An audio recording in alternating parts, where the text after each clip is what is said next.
வணக்கம் அன்பர்களே, நண்பர்களே. இந்த புத்தம் புதிய காணொலியில் உங்கள் அத்துணை பேரையும் வரவேற்பதில் மிக்க மகிழ்ச்சி கொள்கிறேன். இன்னைக்கு சனி பயிற்சி பலன்கள் 2025 சரியாக மார்ச் 29, 2025 நடக்க போகின்ற சனி பயிற்சி பலன்கள் 12 ராசிகளுக்கு எப்படி இருக்கும் பாக்குற வரிசையில இன்னைக்கு நம்ம பார்க்க போறது மீன ராசி, 12வது ராசி.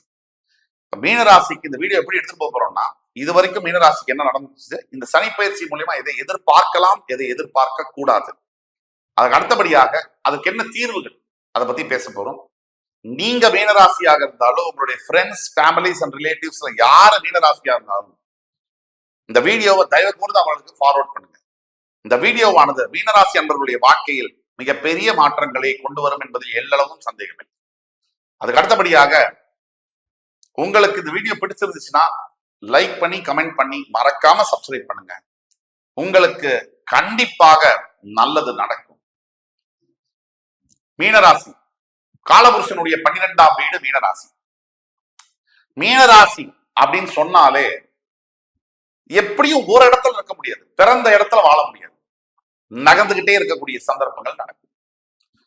2, மீனராசி அப்படின்னாலே ஏழ்மையான குடும்பத்தில் பிறந்து ஏழ்மையான சூழ்நிலையில் வளர்ந்து வாழ்க்கையில் நினைத்து பார்க்க முடியாத உயரங்களை எட்ட முடியும். அதுதான் மீனராசியுடைய அடிப்படை ஒரு குணாதிசயம்.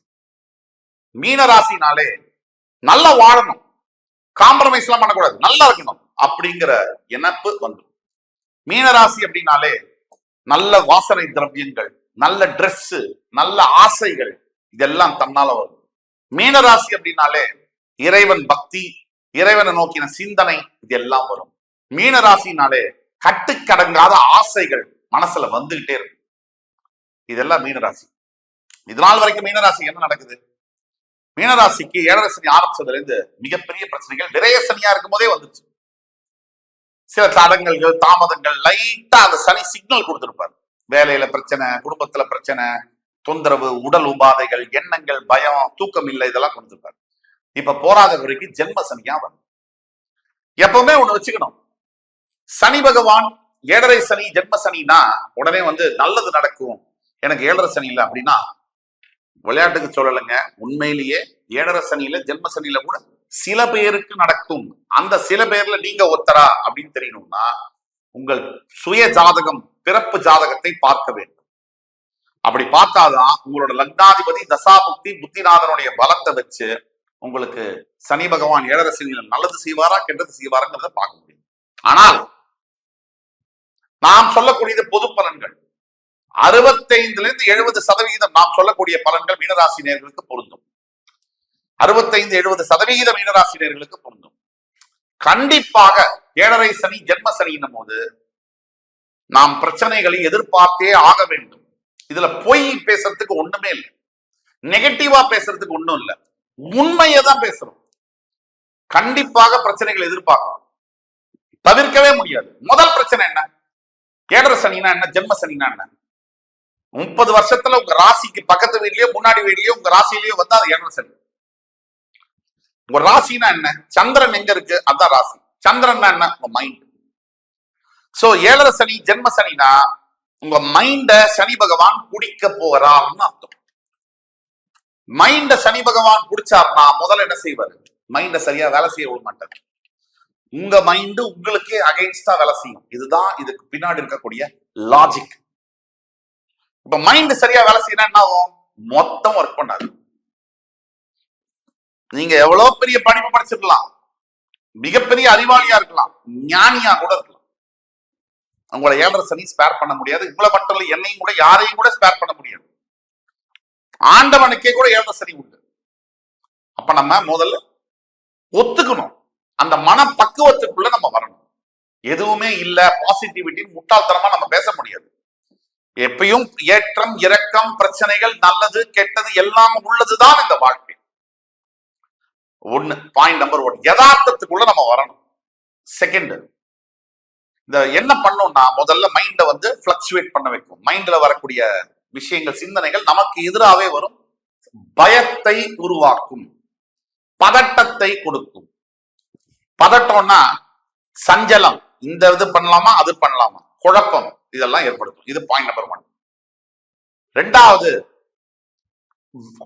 உறவுகளில், முக்கியமான உறவுகளில் விரிசல்களை ஏற்படுத்தும். 20 வருஷமா சூப்பர் ரிலேஷன்ஷிப், ஹஸ்பண்ட் ஒய்ஃப், இப்ப பிரச்சனை ஏற்படும். அம்மா பையன், அப்பா பையன், அப்பா அம்மா பொண்ணு, அப்பா பொண்ணுக்குள்ள சூப்பர் ரிலேஷன்ஷிப், இப்ப பிரச்சனை பண்ணும். மாமனார் மாமியார் மருமக சூப்பர், ஆனா இப்ப பிரச்சனை பண்ணும். மூணாவது, உடல் உபாதைகளை ஏற்படுத்தும். நீங்க எந்த ஏழரை சனியில இருக்கீங்கன்றதை பொறுத்து. 3வது ஏழரை சனியில இருக்கீங்கன்னா உங்க வாழ்க்கையில உடல் உபாதைகளை ஏற்படுத்தும். நான் சொல்லக்கூடியது அகைன் 65 முதல் 70% மீனராசி என்பவர்களுக்கு பொருந்தும். 30% ஏன் பொருந்தாதுன்னா, உங்களோட சுய ஜாதகத்துல சூப்பரா இருந்ததுன்னா நான் சொல்லக்கூடிய பலன்கள் ஒண்ணுமே கூட இல்லாம கூட போலாம். இது பொது பலன்கள். குறிப்பிட்ட உங்க ஜாதகத்தை நீங்க வாட்ஸ்அப் நம்பர் கீழே கொடுத்துருக்கோம், அதுல கான்டாக்ட் பண்ணி எங்கள்கிட்ட பணம் கட்டி அப்பாயின்மெண்ட் வாங்கி பாத்தீங்கன்னா உங்களுக்கு உண்டான எதிர்கால பலன்களை துல்லியமாக கணித்து தர முடியும். 2. 3வது சொல்லிட்டேன். 4வது பாயிண்ட் என்னன்னா, பண பிரச்சனைகளை தருவார். பணம் தானே இன்னைக்கு எல்லாமே. சோ ஒரு இடத்துல சுவிட்ச் ஆஃப் பண்ணா 50 லைட் அணையும்ல, அந்த மாதிரி எல்லாம் இருக்குல்ல கரண்ட் கனெக்ஷன். பணத்தை சுவிட்ச் ஆஃப் பண்ணுவார். பதட்டத்தை ஏற்படுத்தும். பணம் இல்லைன்னா பேங்க் அக்கௌண்ட்ல எல்லா வியாதியும் வந்துடும் நம்ம உடம்புல. பணம் இருந்தாலும் வியாதி வரும், அது வேற வியாதி, அது சந்தோஷத்துல வர வியாதி. பணம் இல்லைனாலும் வியாதி வரும், மனவியாதி வரும். மனவியாதி உடலை அஃபெக்ட் பண்ணும், உடம்புக்கும் மனசுக்கும் கனெக்ஷன். 3வது, யாருக்கிட்டையும் ஒரு நல்ல ஒரு இன்டர்பர்சனல் ரிலேஷன்ஷிப், ஒரு நல்ல இணக்கமான சூழ்நிலை இல்லாத மாதிரி பண்ணும். 4வது, ஹஸ்பண்ட் அண்ட் ஒய்ஃப்குள்ள எங்கோ சம்பந்தமே இல்லாதவர்கள் மூலியமாக பிரச்சனைகளை கொண்டு வரும். 4வது, கருத்து வேறுபாடு மூலியமா நான் தனியா இருக்கேன் நீ தனியா இருக்கேன்ற அளவு கொண்டு போய் விடக்கூடிய வாய்ப்புகள் இருக்கு. 5வது, பிசினஸ்ல உங்க பார்ட்னரோட உங்களுக்கு பிரச்சனைகளை ஏற்படுத்தும், பிசினஸ் ஹால்ட் பண்ணும். 5வது. 6வது, உடம்பே ஒரு நல்ல ஆக்டிவா இருந்த ஆளு சோர்வாயிடுவீங்க. இதெல்லாம் வாய்ப்புகள் இருக்கு, அந்த மாதிரி வரக்கூடிய சான்சஸ் ஆஃப் தேர். இது எப்படி கையாளணுங்கிறது நான் சொல்றேன். 7வது, சில தேவையில்லாத பேட் ஹாபிட்ஸ், மனசுல வரக்கூடிய குழப்பத்தினாலையும் பிரச்சனைனாலையும் சிகரெட்டு, தண்ணி, தேவையில்லாத பேட் ஹாபிட்ஸ் எல்லாம் வரக்கூடிய வாய்ப்புகள், தீய பழக்கங்கள் வரக்கூடிய வாய்ப்புகள், பல ஆண்டுகளாக நீங்கள் சேர்த்து வைத்த புகழ், பெயர், பெருமை, பணம், இது எல்லாத்துக்கும் ஆபத்து வரக்கூடிய வாய்ப்புகள் உண்டு. எல்லாத்தையும் சொல்லிட்டீங்களே சார், எப்படி சார் வாழ்றது? இதெல்லாம் இருந்தும் இதுலயும் அடிச்சு ஒருத்தன் ஜெயிச்சான்னு சொன்னா அவன் யாரு? கடவுளுக்கு ஈக்குவலான மனுஷனா பார்க்கப்படுவாங்க. சோதனையில யாரு ஜெயிக்கிறானோ அவன் தான் சாதனை பண்ண முடியும். எல்லாமே நல்லா இருக்கு சாதனை பண்ணிட்டு அதுக்கு பேர் சாதனையே கிடையாது. இவ்வளவு பிரச்சனைகள் வரும்னு இருந்தாலும் இதுலயும் நான் நிக்கிறேன் சார், இந்த அடிச்சு காமிக்கிறேன் அப்படிங்கிற நம்பிக்கை யாருக்கு இருக்கோ அவங்களுக்கு தான் இந்த வீடியோ சமர்ப்பணம். ஆக இதெல்லாம் வரக்கூடிய வாய்ப்புகள் இருக்கு. சனி பகவான் உங்கள் ராசியில் உட்கார்ந்து உங்களுடைய 3ஆம் வீடு, 7ஆம் வீடு, 10ஆம் வீட்டை பார்க்க போகிறார். உங்களோட 3ஆம் வீடு அவர் பார்க்கும்போது நீங்க எடுக்கக்கூடிய முயற்சிகள்ல காலி பண்ணுவார். 7ஆம் வீடை பார்க்கும்போது குடும்பத்துல பிரச்சனைகளை கொடுப்பாரு. 10ஆம் வீடை பார்க்கும்போது செய்யக்கூடிய தொழில காலி பண்ணுவார். இதான் விஷயம். இப்ப இப்படி இருக்கு. இதற்குள்ள தீர்வு என்ன?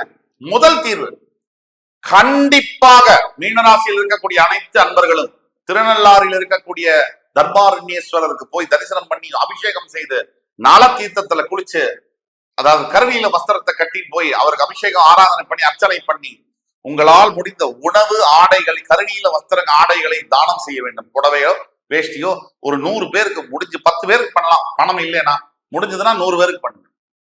2வது, படிக்க முடியாத ஏழை பெண் குழந்தைகளுக்கு உங்களால் முடிந்த மாதந்தோறும் உங்களால் முடிந்த தான தர்மங்களை செய்யுங்கள். 2000மோ 1500 5000மோ 10000மோ உங்கள் வசதிக்கு ஏற்ப.